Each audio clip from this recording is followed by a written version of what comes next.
Մեկ րոպե։ Այո, ներկայանա։ Արմեն Մանվելյան, Հայաքվե վարչության անդամ։ Դե ինչ որ կատարում է երկրում բոլորդ եք տեսնում, էլի։ Սա բացարձակ ահաբեկչություն է բնակչության նկատմամբ, ընդդիմության հատկապես նկատմամբ, հարձակումը թե եկեղեցու հանդեպ, թե ընդդիմադիր համայնքապետների, քաղաքապետների, առաջին դեպքը չի եւ ինձ հիմա պետք է չի զարմանալ, որ այս քաղաքական կուրսը իրենք շարունակելու են հատկապես մինչև ընտրություններ։ Ահաբեկելու համար մարդկանց։ Իրանց երկու ահաբեկչական, երկուսն ասեմ, աղբյուր ունեն, մեկը ներքին ահաբեկչություն, այսինքն վախեցնել, որպեսզի ընդդիմությունը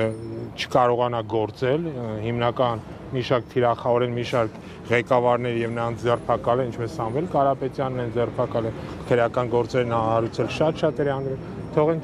փորձեն չեզոք հասնեն եկեղեցին, եւ կա նաեւ երկրորդ ահաբեկման իրենց աղբյուրը, դա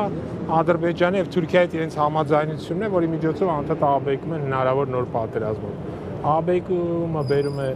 իրավիճակի թուլացման, բարոյալքման, վախի, իսկ վերահսկելը փորձել կառավարել վախեցած եւ բարոյալքված մարդկանց իրենց համար շատ հեշտ է։ Սա այդ սերիան է եւ